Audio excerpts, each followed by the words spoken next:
प्रिय मित्रों, राधे राधे, जय श्री कृष्ण। मैं अजय सोलंकी, एस्ट्रो एडवाइजर व फ्लूटिस्ट, आज के ज्योतिष एपिसोड में अपने एस्ट्रो चैनल में आपका हार्दिक स्वागत करता हूं। मित्रों, शुक्रदेव और देवगुरु बृहस्पति देव विवाह के नैसर्गिक कारक माने गए हैं।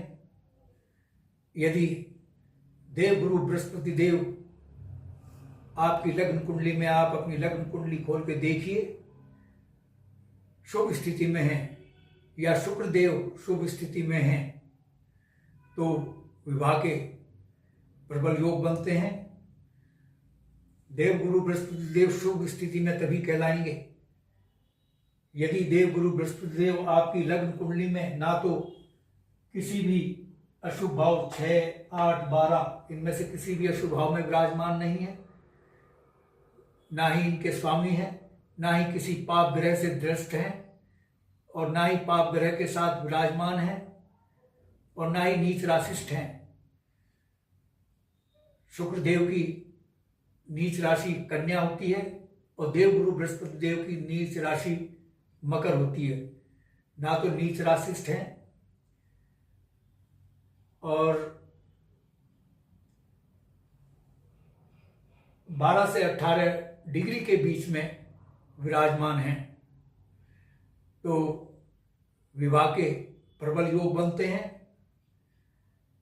अगर 12 से 18 डिग्री से कम डिग्री पर विराजमान है, 12 से कम या 18 से अधिक डिग्री पर, तो विवाह के योग तो बनेंगे, लेकिन वो हल्के योग होंगे।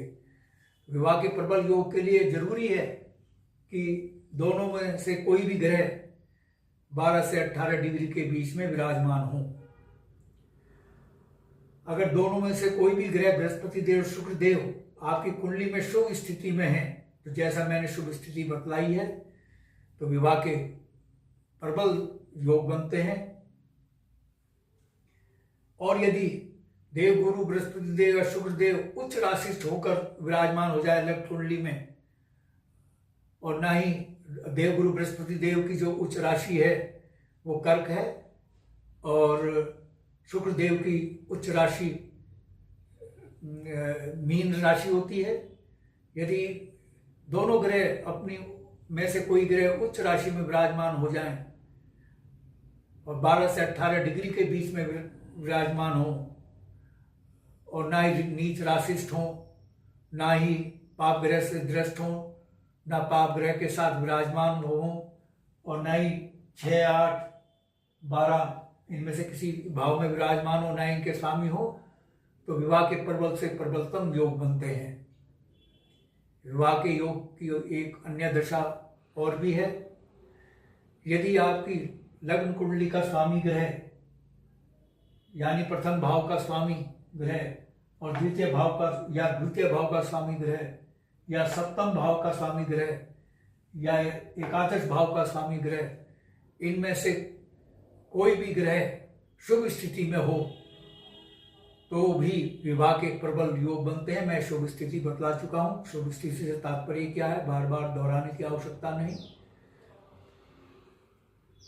विवाह का एक और भी दशा है जिसमें प्रबल योग बनते हैं। यदि दर कारक ग्रह आपकी लग्न कुंडली में, दर कारक ग्रह कैसे पहचानेंगे? उसकी पहचान यह है कि जो ग्रह सबसे कम अंश पर विराजमान होता है आपकी लग्न कुंडली में, वह दर कारक ग्रह कहलाता है। इसमें राहु केतु को नहीं शामिल किया जाता है दर कारक ग्रह में, क्योंकि राहु केतु जो है वो शैडो ग्रह हैं, छाया ग्रह माने गए, उनकी कोई अपनी राशि नहीं होती। दर कारक ग्रह की अगर अंतर्दशा, प्रत्यंतदशा या शुभ दशा चल रही है, तो भी विवाह के प्रबल योग बनते हैं इस दौरान। एक अन्य स्थिति और है विवाह के योग की। अभी तक मैंने बतलाया था देवगुरु बृहस्पति देव और शुक्र देव नैसर्गिक विवाह के कारक ग्रह माने गए हैं, लेकिन एक तात्कालिक विवाह के कारक ग्रह भी होते हैं। सप्तम भाव का स्वामी ग्रह, द्वितीय भाव का स्वामी ग्रह, लग्न भाव का स्वामी ग्रह, लग्न कुंडली चाहे कोई भी हो, एकादश भाव का स्वामी ग्रह, इनमें से कोई भी ग्रह यदि शुभ स्थिति में है तो विवाह के प्रबल योग बनते हैं। जो ग्रह विवाह के योग बनाते हैं उनकी प्रत्यंतर दशा, सूक्ष्म दशा या अंतर दशा में विवाह होने के प्रबल आसार बनते हैं। मित्रों, यदि आपको मेरा ये एपिसोड पसंद आया है, I request you to please subscribe my channel, like करें, शेयर करें। मैं आपके संज्ञान में यह भी लाना चाहूँगा, देश और समाज के लिए मेरी एस्ट्रो सेवा बिल्कुल निःशुल्क है, लेकिन व्यक्तिगत परामर्श निःशुल्क नहीं है, क्योंकि इस कार्य में गहन अध्ययन, एस्ट्रोलॉजिकल कैलकुलेशन और परिश्रम की आवश्यकता होती है, समय लगता है। इसलिए थोड़ा सा मैंने शुल्क रखा है जो कि बहुत ही अफोर्डेबल और कंफर्टेबल है। यदि आप अपनी लग्न कुंडली या जन्म पत्रिका की एनालिसिस कराना चाहते हैं तो आप अपने प्रश्नों के साथ अपनी बिल्कुल सही जन्म तिथि, जन्म समय, जन्म स्थान मेरे व्हाट्सएप नंबर 9411769698 पर भेज सकते हैं। मैं आपके प्रश्नों का तुरंत उत्तर दूंगा। बस आज इतना ही मित्रों, धन्यवाद, राधे राधे, जय श्री कृष्ण।